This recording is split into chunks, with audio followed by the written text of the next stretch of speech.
কর্মসূচিতে একত্রতা পোষণ করে যেসব বোনেরা এখানে একত্রিত হয়েছে সবাইকে জানাই আমার আন্তরিক সালাম। আমি জানি আমার মতো আপনাদের অন্তরে রক্তক্ষরণ হচ্ছে, কারণ আমাদেরকে প্রতিনিয়ত নারী অধিকারের জন্য এরকম রাস্তায় দাঁড়াতে হয়, সামান্য মৌলিক অধিকারের জন্য আমাদেরকে রাস্তায় দাঁড়াতে হয়।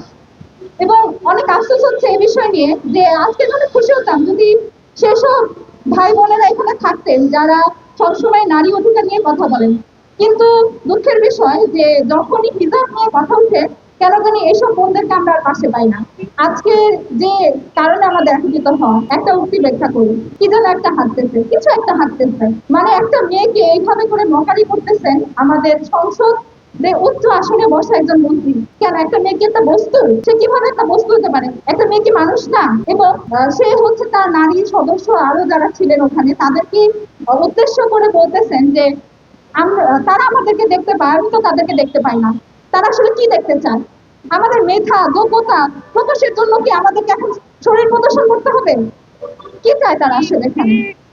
এটা কি আজকের ঘটনা? না, এটা আজকের ঘটনা না। এটা প্রতিনিয়তই আমাদের সাথে ঘটে। কিছু ঘটনা আপনাদের সাথে শেয়ার করি। চট্টগ্রাম মিরসরাই 2022 সাল পড়ায় তার প্রধান শিক্ষক তাকে বেত্রাঘাত করে। তারপরে রাবি, সেখানেও ছাত্রীকে তার হিজাব নিকাব খুলতে বাধ্য করা হয়। কিছুদিন আগে 2025 সালে ঢাবি শিক্ষার্থী পরীক্ষা দিতে গেলে তাকে শুধুমাত্র হিজাব নিকাব করায় তাকে জোর করা হয়। আরো একটি জরিপের বিষয় বলি, অধিকার সচেতন শিক্ষার্থী সমাজের একটা জরিপ। তারা হচ্ছে 24-এর পরে এই জরিপটা করেছিল এরকম যে যেসব শিক্ষক হিজাব বিরোধী তাদের একটি তালিকা প্রকাশ করে। এখানে 100 জনের তালিকা প্রকাশ হয় এবং তার মধ্যে সর্বোচ্চ বিদ্যাপীঠ ঢাবি 24 জনের নাম ছিল। কিন্তু আপনারা কি মনে করেন এই সংখ্যাটা 100? মোটেই না। আমি বলবো এই সংখ্যাটা হাজারেরও বেশি। আমাদেরকে প্রতি পদে পদে এখানে যে নারীরা উপস্থিত আছে যারা হিজাব পরেন, আমি আবারও বলতেছি এখানে নিকাব না, অনলি হিজাব করার কারণে আমাদেরকে বিভিন্ন সময় হেনস্থা এবং কটাক্ষের শিকার হতে হয়। কেন? এটা কি আমাদের সাংবিধানিক অধিকার না?